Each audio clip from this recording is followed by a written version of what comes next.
April 29, Okinawa. The earth had been shaking for 3 days. Inside a narrow command cave cut into the limestone ridge near Shuri, Japanese officers sat in near darkness.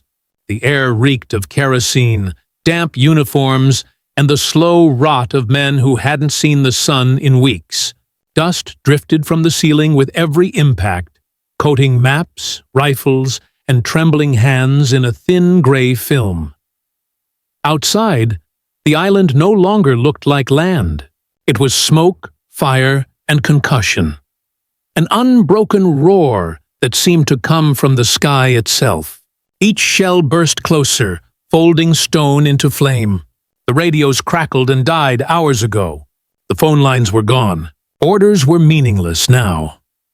Colonel Yahara wrote in his log that even the bravest men had begun to look like ghosts. No one slept. No one spoke. Only the mountain breathed, groaning under a rain of steel that never stopped. And this was only the beginning. By the end of 1944, Japan's empire was collapsing in slow motion. Across the Pacific, the map that once glowed red with imperial expansion had begun to shrink under the relentless advance of American naval power. The island fortresses that Japan had called its unsinkable carriers, Saipan, Tinian, Guam, were gone. From those new bases, U.S. B-29 superfortresses now reached Tokyo itself, burning the capital's wooden heart in nightly firestorms. At sea, the Imperial Navy had become a ghost. The great carrier battles of Midway and the Philippine Sea had cost Japan its air arm. Leyte Gulf in October 1944 shattered what remained. The Emperor's soldiers still fought with absolute conviction, but their commanders now faced a war they could no longer supply, feed, or fuel. Japan's outer ring had crumbled. The fight was moving toward home.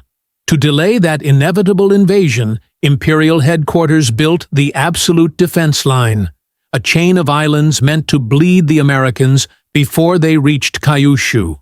At its center lay Okinawa, the largest of the Ryukyu Islands, only 340 miles from the southern tip of Japan.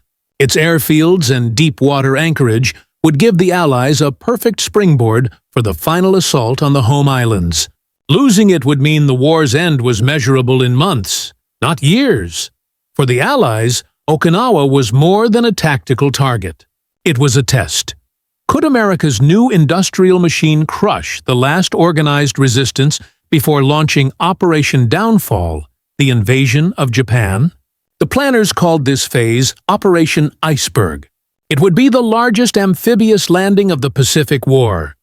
300 ships, 182,000 men, an armada that stretched beyond the horizon. General Simon Buckner would command the 10th Army ashore. Admiral Raymond Spruance's 5th Fleet would encircle the island with battleships, cruisers, and carriers ready to deliver a storm of fire unseen in human history. In Tokyo, General Mitsuru Ushijima, a career soldier of the old school, was appointed to defend the island. Alongside him was Colonel Hiromichi Yahara, a sober strategist who understood the hopeless mathematics of the situation. They commanded roughly 110,000 men, regular army units, conscripted Okinawan militia, and students-turned-soldiers. Their orders were clear: delay the enemy for as long as possible. Every day bought was another day for Japan to prepare the mainland. Yahara knew they could not stop the invasion on the beaches. The Americans' firepower was too great. The skies already belonged to them. So he convinced Ushijima to abandon the romantic idea of a decisive battle at the water's edge. Instead, they would fight a defensive battle in depth, a calculated retreat into fortified ridges and tunnels carved through the island's central spine. The objective was endurance, not victory. Make the enemy pay for every yard of earth. Through the winter of 1944, thousands of soldiers and forced laborers turned Okinawa's limestone hills into a honeycomb of caves, bunkers, and gun emplacements. Ammunition was scarce, rations were thin, but morale remained outwardly unbroken. Propaganda promised the island would become a shield of the empire. In reality, it was being transformed into a tomb. Meanwhile, the American buildup reached biblical proportions. Entire Pacific harbors filled with transports. Engineers assembled mountains of artillery shells, high explosive, incendiary, smoke, and white phosphorus, each carefully labeled for the bombardment plan. War correspondents wrote that Okinawa will not be stormed, it will be pulverized. On March 26, 1945, the pre-invasion bombardment began on nearby islands. Within days, U.S. Marines seized Karamaretto to use as an anchorage for hospital and repair ships. The stage was set. On April 1st, Easter Sunday, the 10th Army landed on Okinawa's western beaches under a sky streaked with tracer fire and smoke. To their astonishment, they met almost no resistance. The beaches were empty, but deep beneath the hills, Japanese officers waited, listening, counting, preparing. Yahara's strategy was working. He would lure the Americans inland, into the killing ground of the Shuri Line, where 32 kilometers of interconnected caves, concrete bunkers, and artillery positions waited to unleash hell. And when the Allied guns finally turned on those hills, they would keep firing for days without pause, until even the officers who had sworn never to fear death began to tremble. Okinawa was unlike any other island the Allies had faced. It was not a tiny atoll or a strip of coral. It was a world unto itself, 60 miles long, with jagged ridges cutting across its spine, dense jungles, and soft limestone that could be tunneled endlessly. To the north lay rolling hills and farmland. To the south, where the Japanese made their stand, the terrain was a natural fortress, steep, rain-soaked slopes and coral cliffs overlooking the sea. For the Americans, the landscape looked deceptively simple. For the Japanese, it was a defense engineer's dream. By early 1945, more than 60 miles of tunnels had been carved into those hills. Some caves were reinforced with steel and concrete. Others were natural caverns turned into command posts, hospitals, and artillery chambers. Underground living quarters were lined with tatami mats, maps pinned to walls with bayonets. Electric cables and phone wires stretched like veins through the rock. From above, little was visible. Only occasional openings disguised with foliage or rubble. General Ushijima's defense plan was elegant and grimly practical. He divided his forces into 3 belts. The first, near the beaches, was a light screen of outposts, designed to lure the Americans forward. The second, anchored on the Shuri Line, was the heart of the defense. Hundreds of interlocked positions forming an unbroken chain from coast to coast. Behind that lay the final redoubt around the capital itself. Each position supported the others with overlapping fields of fire. Every hill had a name, and every name would soon become a legend. Kakazu, Sugarloaf, Shuri Castle. Colonel Yahara's philosophy guided every detail. Don't waste men in heroic charges. Make the enemy burn his strength in artillery duels. Time, he told his staff, is our greatest weapon. Meanwhile, the American preparation was industrial in scale. The Fifth Fleet under Admiral Spruance brought 40 aircraft carriers, 18 battleships, 200 destroyers and escorts, and more than 1,300 landing ships. The firepower assembled around Okinawa was greater than that used in the entire Normandy campaign. The battleships alone carried enough shells to flatten a city. Every major ship was assigned bombardment targets on land. From April 1st onward, they rained shells day and night. 16-inch naval guns hurling projectiles the weight of small cars. On shore, American artillery units began establishing gun lines so vast they stretched miles inland. Batteries of 150 mm howitzers, 105 mm field guns, and self-propelled M7 priests took up positions behind the beaches, coordinated by radar and spotter planes. At first, the lack of resistance fooled many American officers. General Buckner thought the Japanese might have fled north. Marines advanced miles inland without major opposition, capturing airfields with minimal loss. Correspondents wrote dispatches calling Okinawa the easiest landing of the Pacific. But Yahara was watching. His troops stayed silent, their mortars and machine guns hidden. Only when the U.S. divisions reached the approaches to Shuri in early April did the hills come alive. Suddenly, the quiet ended. Thousands of Japanese guns opened fire at once, and the ground began to shudder. The battle transformed instantly into a siege, one unlike anything seen in the Pacific War. The Americans answered with counter-barrages that lasted hours, then days. Every time they suspected a cave or a bunker, they pounded it with high explosives. When that failed, they switched to white phosphorus or called for naval fire. The bombardment was so intense that Marines described hills dissolving into dust. For the men inside those hills, there was no escape. The limestone that protected them also trapped them. Shockwaves ricocheted through tunnels, oxygen thinned as fires devoured the air. Messages carried by runners never returned. Radios faltered under the constant vibration. In some caves, water seeped from the ceilings like blood. Still, Ushijima's officers maintained discipline. They logged shell counts, rationed ammunition, and issued calm reports to Tokyo. Even as the phone lines went dead, they believed that enduring this storm and forcing the Americans to pay dearly for each ridge might convince the emperor's advisors that a negotiated peace was still possible. But what no one could yet see was how this artillery war, not the bullets or bayonets, would define the battle's soul. The bombardment would stretch on for days, then weeks, until it became more than a tactic. It became an experience, one that would haunt survivors on both sides for the rest of their lives. The thunder that began over Okinawa in April 1945 would not stop until the island itself ceased to exist as it once was. Inside the Shuri Line, the war became a test of endurance rather than courage. Officers crouched in tunnels lined with maps, sandbags, and the damp scent of limestone. Each impact above sent vibrations through their bones. Soldiers trembled under the weight of unbroken artillery, unable to distinguish between seconds and hours. Sleep was impossible. Hunger gnawed at stomachs already empty from rationing. Colonel Yahara recorded that men began to look like shadows of themselves, faces pale, eyes wide, teeth clenched in silent terror.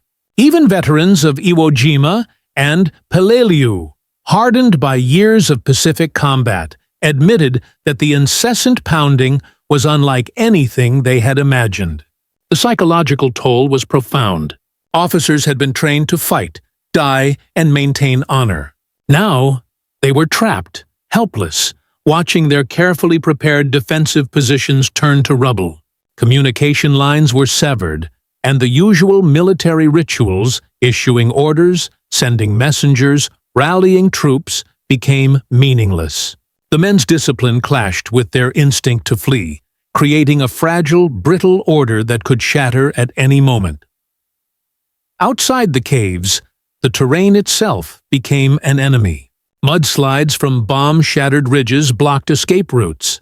Smoke from burning forests and villages choked the air. Even moving a few meters to resupply a position could be fatal. Every step, every breath was measured against the endless roar overhead. Fear was not fleeting. It was constant, pressing down like the very hills above them. The Americans had learned the hard lessons of Pacific warfare. Where courage could delay, firepower could obliterate. Naval artillery and field guns were synchronized with a precision that seemed mechanical. Spotter planes and radar guided 16-inch shells to within meters of Japanese fortifications. Every ridge, every tunnel entrance had been mapped and targeted days before the first landing. Battleships like the USS Tennessee and USS Maryland delivered barrages that could destroy entire hilltops. Each projectile weighed over a ton, carrying explosives capable of flattening reinforced bunkers. Behind the beaches, artillery battalions established overlapping fields of fire. 105mm and 155mm guns worked in unison to create a blanket of destruction. The scale was unprecedented. Marines reported that the air smelled of gunpowder and ozone. The vibrations from thousands of shells striking per hour made it impossible to hear or speak. Even seasoned artillerymen admitted the intensity was nearly incomprehensible. "We knew the island was alive with men, but our guns turned it into stone," one wrote. Technology extended beyond shells. Communications were encrypted and coordinated from command ships. Spotter planes could relay positions instantly. When a Japanese emplacement survived one wave, it rarely survived the next. The Americans had created a system in which every defensive measure could be neutralized before it became a threat. The soldiers inside the caves could feel this relentless efficiency as it shook the earth beneath them. The combination of human endurance under fire and overwhelming mechanized power defined the Shuri Line battle. It was a collision of old-world discipline and new-world industrial warfare, where courage met a scale of destruction that no samurai ethos could have predicted. The fear and the fire were only beginning. The stage was set for the Americans to push into the heart of Shuri, where even the officer's iron will would face its ultimate test. General Mitsuru Ushijima and Colonel Yahara embodied two extremes of Japanese military thought. Ushijima, a lifelong soldier steeped in the Bushido code, valued honor above pragmatism. For him, the defense of Okinawa was a sacred duty, a final test of the empire's resolve. He expected officers and men to face death without complaint. Every surrender was dishonorable, every retreat a stain. His presence in the command caves lent gravity and courage to men already on the edge of despair.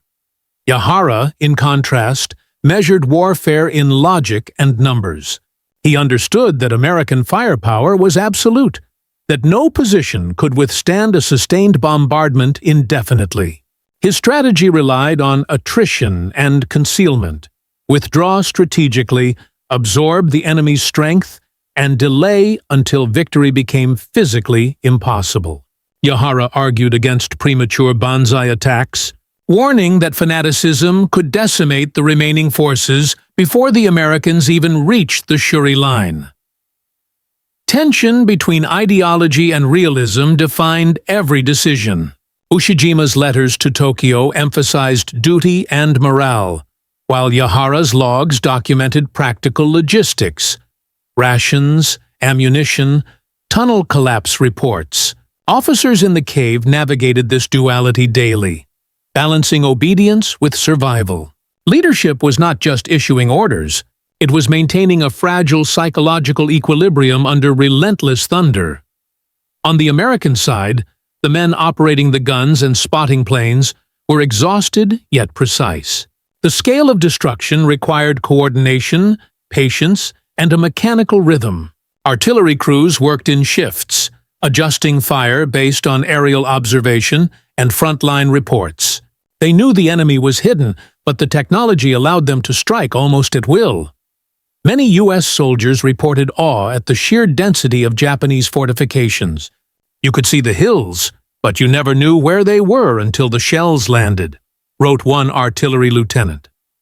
Each burst revealed tunnels, cave entrances, or reinforced bunkers.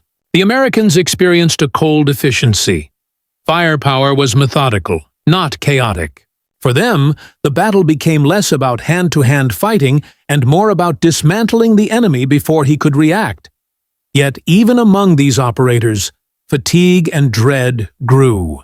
The intensity of fire and the anticipation of counterattack created a psychological burden. Marines and artillerymen would later recall that the roar of shells, the constant shaking of the ground, and the clouds of smoke and dust were nearly as terrifying as the enemy they sought to destroy. It was a war waged in waves of steel, where human nerves were tested, as much as human bodies. The artillery war raised questions that neither side could ignore. On Okinawa, civilians were caught between two armies, many conscripted into labor or hiding in caves. Families lived in the shadows of bombardment, watching the hills collapse around them, unable to flee. For Japanese officers, each shell that struck their positions also carried the potential to kill innocents. Every calculation of fire and counterfire had moral weight, yet duty left little room for hesitation. American planners, too, faced ethical dilemmas. Targeting fortified hills meant destroying any structures inside, regardless of human presence. The sheer scale of firepower blurred the line between combatant and non-combatant. Reports from correspondents and chaplains later described scenes that were almost biblical. Mountains dissolving into smoke, villages swept aside, and the wailing of trapped civilians mingling with the gunfire. This moral complexity underscored a larger truth of the Pacific War. Industrialized warfare did not allow for the elegance of traditional combat. Courage, honor, and sacrifice collided with artillery, naval guns, and mechanized firepower. The ethical landscape was as treacherous as the hills themselves, and every officer, soldier, and commander bore its weight, whether in caves carved from limestone or on the decks of battleships miles offshore. The stage was now set. The soldiers, the officers, the planners, and even the civilians were all aligned on the precipice of an unimaginable crescendo. The unrelenting artillery would soon reach its turning point, and the battle for Okinawa would transform from endurance to collapse. Late May 1945. The Shuri Line had become a fortress under siege, yet it was a fortress under fire like no other in the Pacific. The Americans had massed every available artillery unit, naval guns, field batteries, and mortars into a single coordinated machine of destruction. Some hills absorbed over 20,000 shells a day. From dawn until dusk, and often through the night, explosions shook the limestone tunnels where Japanese officers had once felt in control. Colonel Yahara wrote in his log, "The men's courage remains, but the earth itself seems alive and it is against us." Every impact reverberated through the command caves. Dust fell like ash from the ceiling, mingling with sweat, blood, and the acrid smell of burned gunpowder. Officers could hear the collapse of entire positions above them. Tunnels filled with rubble, machine guns buried in tons of rock, and the screams of men trapped and dying. Communication was fragmenting. Phone lines were severed, runners were killed before they reached the front, and radios emitted only static. Orders from Ushijima arrived late or never at all. The rigid chain of command that had guided Japanese defense through decades of warfare was breaking under the weight of modern artillery. Officers found themselves improvising, sending squads to positions that no longer existed, or attempting to regroup men buried under stone and fire. Outside the tunnels, American infantry advanced cautiously, guided by forward observers. Every ridge taken was paid for with exhaustion, yet artillery continued to shape the battlefield. The Japanese defensive plan, to lure the enemy inland and exhaust him, had forced the Americans to expend enormous amounts of ammunition. But at the same time, each day of bombardment exacted a horrific toll on Japanese troops. Men began to experience shell shock, panic, and in some cases, outright delirium. Officers ordered small groups to check positions, only to find soldiers frozen, unable to move, or dead from concussive force alone.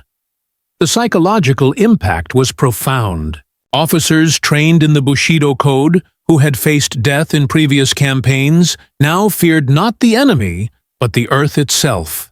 The constant shaking, the falling stone, the unbroken thunder of shells created a terror unlike any battlefield encounter. Sleep-deprived and starving, some men began to question their orders. Some prayed silently, others murmured to ghosts of fallen comrades. Yahara noted that even those who had once been steadfast and composed now exhibited visible signs of collapse. their faces pale, hands shaking, voices barely above a whisper. The Americans, for their part, observed the chaos without immediate comprehension of its human cost. Artillery officers tracked shell counts, target coordinates, and impact reports. Their precision created a machine-like rhythm of destruction. Fire, pause, adjustment, fire again. Every bunker destroyed, every ridge leveled, brought the Allies closer to the heart of the Shuri Line. Yet they also faced the eerie psychological effect of a combat zone in which the enemy never fully revealed itself. The tunnels and caves made the Japanese invisible, but each shell's eruption confirmed their deadly presence. By the middle of May, the Shuri Line was suffering systemic collapse. Key positions had been flattened. Supply lines vanished. Officers' logs became increasingly terse, noting casualties in numbers without names, recording destruction rather than strategy. The men who had once moved with stoic discipline were now shadows, clinging to orders as if the act of following could stave off annihilation. Even General Ushijima, a figure of stoic resolve, could not fully escape the reality of the situation. In private discussions with Yahara, he acknowledged that the unrelenting fire was breaking more than the hills. It was breaking the human spirit. The doctrine of honor remained, but survival instincts gnawed at it. Officers began to ration not only food and ammunition, but hope itself. Amidst the chaos, small acts of improvisation and courage persisted. Squads dug temporary shelters, patched tunnels, and carried messages by hand. Medics crawled through dust-choked passages to reach the wounded. Yet these acts, though heroic, were dwarfed by the scale of the bombardment. Each day of shelling eroded the Shuri Line incrementally, turning the fortress into a cage, one in which Japanese officers were trapped, terrified not by the enemy face to face, but by the weight of steel raining from above. The first stage of the climax had begun. Endurance under fire had reached its breaking point, and every officer in the caves knew that the days ahead would demand more than courage. They would require a reckoning with the unrelenting power of modern warfare. The island itself had become both battlefield and prison, and the storm of shells promised no mercy. By late May 1945, the Shuri Line had become a shattered labyrinth. Hills once deemed impregnable now lay pockmarked by thousands of shells. Tunnels collapsed, artillery positions crumbled, and the few remaining officers moved through dust-choked passages that could collapse under their weight at any moment. Communication was nearly impossible. Each command sent through runners or static-filled radios was a gamble. Orders often arrived too late, or not at all. Colonel Yahara noted in his journal, "The men are brave, but the earth itself conspires against them. Even obedience cannot withstand this." Men who had trained for death in battle now faced the relentless, faceless terror of artillery. The bombardment was no longer just a tactic. It had become an omnipresent force, shaping their lives, their decisions, and their very perception of reality. Officers attempted to maintain structure, issuing ration schedules, moving troops to safer tunnels, and patching collapsed positions. But morale was fraying. Soldiers, weakened by hunger and exhaustion, sometimes froze in place when ordered to relocate, while others succumbed to panic or shock. Night offered no reprieve. Shelling continued through darkness, turning the hills into a hell of sound and fire. American artillery crews observed the results with grim efficiency. The destruction of the Shuri Line was methodical. Forward observers marked every surviving bunker, cave, and machine gun nest. Coordinated barrages flattened the ridges in a cycle of attack, assessment, and re-attack. Even when troops or guns survived one wave, they rarely endured the next. The island itself seemed alive with the machinery of war. Every ridge and tunnel designed to kill or be killed. By early June, the collapse became irreversible.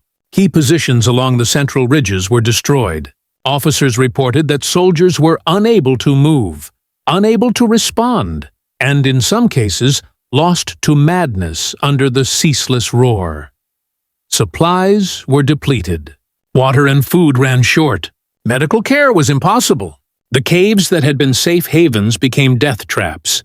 Even minor structural damage could crush men inside. The human cost was staggering. Japanese logs recorded casualties in the tens of thousands. Men killed outright by shelling, others trapped and buried alive, and countless more succumbing to exhaustion, illness, or despair. Officers faced the agonizing choice of sending men to their deaths in hopeless counterattacks or preserving their lives while abandoning positions. Each decision weighed heavily, yet the relentless thunder of artillery left little room for deliberation. As the Shuri Line fractured, General Ushijima recognized the inevitability of the end. He convened his senior officers in a final council, acknowledging that organized defense was no longer possible. The military code demanded honor, yet pragmatism dictated survival. Ushijima chose to follow tradition. He would die as a commander should, maintaining dignity while allowing the remaining troops to attempt survival within the collapsing fortifications. On June 22nd, he and his aide carried out ritual seppuku, leaving Colonel Yahara to coordinate what remained of the defense and manage surrender for those who survived. The psychological climax mirrored the physical one. For officers inside the tunnels, the breaking point was not just the destruction of positions, but the realization that the battlefield was no longer governed by human will. Discipline, courage, and tactical skill could not counter the constant industrialized application of firepower. The island had become a force in itself, reshaping strategy, morale, and the very meaning of resistance. By the time the Americans advanced through the final ridges, the Shuri Line was a hollowed shell. Survivors emerged from caves covered in dust and ash, faces hollow, voices hoarse from weeks of screaming and silence alike. The victory was complete, but the human toll was almost unimaginable. The turning point of Okinawa had arrived. The old-world discipline of Japanese officers and soldiers had collided with the full-scale industrialized artillery of modern America. And the mountain itself had chosen the victor. From this point forward, the remaining defenders of Okinawa were no longer fighting a strategic battle. They were struggling to endure the final collapse of their world. The Shuri Line was no more. Hills that had once been the centerpiece of Japanese strategy were reduced to rubble, their limestone ridges pocked with craters and scarred by fire. Tunnels that had promised shelter became tombs, their entrances sealed by collapse or buried under tons of rock. Officers who had survived weeks of unrelenting artillery now faced a shattered command structure, exhausted men, and the grim reality of their defeat. Colonel Yahara, one of the few senior officers remaining, documented the scale of destruction. Ammunition dumps had been obliterated, medical facilities buried, food and water supplies decimated. Soldiers emerged from caves dazed, covered in dust, and often carrying the bodies of comrades who had been trapped and crushed. The discipline that had once been the hallmark of Japanese resistance now appeared fragile, its remnants struggling to cling to routine amidst chaos. For the Americans, the victory was hard-won but immediate. The 10th Army advanced methodically across the island, observing the results of weeks of bombardment. Units reported entire ridges flattened, machine gun positions destroyed, and hidden bunkers revealed by the scars left in the terrain. Casualties were high, but the Americans had achieved the strategic objective. The main defensive line of Okinawa was no longer a barrier. Civilians bore the heaviest burden. Tens of thousands of Okinawans had been trapped between two armies, often conscripted to assist Japanese logistics, or hiding in caves that became targets themselves.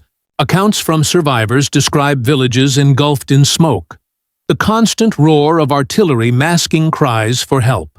Starvation, injury, and disease compounded the horrors of bombardment. Relief was rare, and even after Japanese resistance faltered, civilians remained in precarious, devastated conditions. The psychological impact on surviving Japanese officers was profound. Men who had sworn loyalty to the emperor and training in Bushido were forced to confront the limits of human endurance. Yahara later reflected that the fear induced by the unbroken artillery was unlike any battlefield experience in the war. It was not the enemy's presence that terrified them, but the inescapable impersonal force of industrialized fire. Discipline remained, but only as a shadow, a thin veneer over exhausted and traumatized bodies. For the Americans, the victory carried lessons about the nature of modern warfare. Artillery, naval gunfire, and precise coordination had broken what was once considered a formidable defense. Yet the cost in lives, both Allied and civilian, was staggering. The maps of the battlefield bore scars not just of craters and rubble, but of human suffering written into the land itself. Forward observers and artillery officers recorded each impact, but they also carried memories of men crushed by their own discipline and the weight of an unrelenting barrage. The collapse of the Shuri Line also had operational implications. With the central defensive positions gone, the 10th Army could push southward, capturing Shuri Castle and adjacent ridges. Resistance shifted from coordinated defense to isolated pockets, often manned by exhausted troops or small militia groups. These final stands, though strategically minor, added to the chaos, prolonging suffering, but unable to stop the tide. Ultimately, the first stage of the aftermath revealed a simple truth. Industrialized artillery had transformed the battlefield. Courage, training, and strategic genius were no longer sufficient to ensure survival. The unrelenting bombardment of Shuri had achieved what traditional assaults could not, breaking not just positions, but the human will to hold them. From the dust-choked tunnels to the flattened ridges, the consequences of artillery's dominance were written in both land and life, a prelude to the even larger strategic reckoning that awaited Japan in the coming months. The fall of the Shuri Line was more than a tactical defeat. It was a psychological earthquake for Imperial Japan. The loss confirmed what Japanese commanders had long feared. The home islands were now exposed. Okinawa was the last defensive barrier before Kyushu. With the Shuri Line gone, the illusion that the empire could defend itself through disciplined fortifications was shattered. Every surviving officer and soldier understood that the war had entered a new phase, one in which industrial firepower could render even the most devoted fighters powerless. Colonel Yahara noted that the collapse forced a reckoning among officers who had dedicated their lives to Bushido. Men who had trained for honor in battle now faced the unglamorous, terrifying calculus of survival. The psychological toll was immense. Soldiers moved like ghosts through rubble-strewn hills, often avoiding engagement not out of cowardice, but exhaustion and trauma. The disciplined facade that had defined Japanese defense now appeared brittle, vulnerable, and human. For American forces, Okinawa became a blueprint for the future of Pacific operations. The use of concentrated artillery, coordinated naval gunfire, and precision observation demonstrated the overwhelming advantage of industrialized warfare. Commanders realized that similar methods applied on the home islands could achieve victory, but at staggering human cost.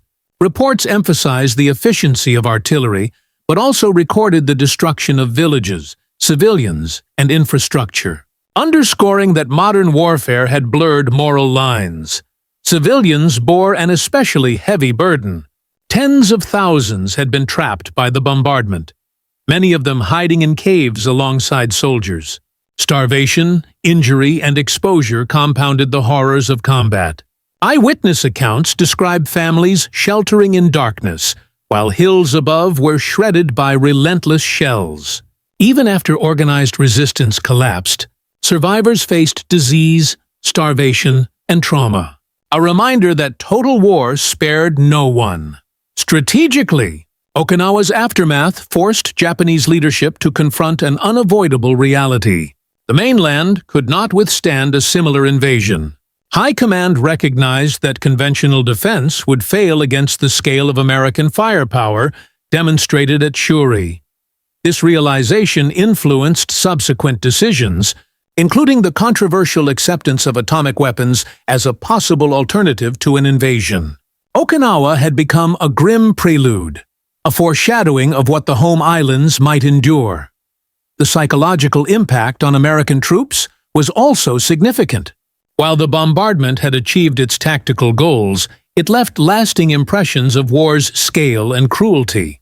Veterans reported recurring nightmares of flattened hills, collapsed tunnels, and the cries of trapped soldiers. Observing the human cost reinforced both respect for Japanese courage and awareness of the moral weight of industrialized combat. Ultimately, the collapse of the Shuri Line exemplified a larger truth of World War II. Technological superiority and concentrated firepower could break even the most disciplined, honor-bound defenders. Courage alone was insufficient when measured against the relentless calculus of artillery, coordination, and industrial might. The battle left Okinawa devastated, a landscape of scarred hills, ruined villages, and traumatized survivors, and marked a turning point in the Pacific War, one that directly influenced decisions leading to the final days of Imperial Japan. From shattered tunnels to silent ridges, the human and strategic cost of unrelenting bombardment was clear. The battle had ended, but the echoes of fear, fire, and shattered discipline would shape both sides' perception of modern warfare for decades to come. Okinawa was more than a battlefield. It was a mirror reflecting the transformation of war itself. For centuries, samurai discipline, honor, and courage had defined Japanese soldiers. Yet beneath the hills, amid limestone tunnels and collapsing bunkers, those virtues were tested against forces far larger than any one man. The unyielding weight of industrial firepower. Artillery did not tire, did not falter, and did not distinguish between rank or valor. It reduced mountains, fortifications, and human endurance alike to dust. The officers who had trained for honor now faced a stark truth. Survival was dictated not by skill or bravery, but by the rhythm of shells raining from the sky. Even the most disciplined men were humbled, broken, and terrified. The mountains had become arbiters of fate, indifferent to ideology or courage. The battlefield itself had assumed the power of command. Yet in this destruction, there were lessons for humanity. Okinawa revealed the limits of human control, the consequences of industrialized warfare, and the cost of total victory. It showed that courage and strategy, while noble, could be overwhelmed by the scale of modern technology.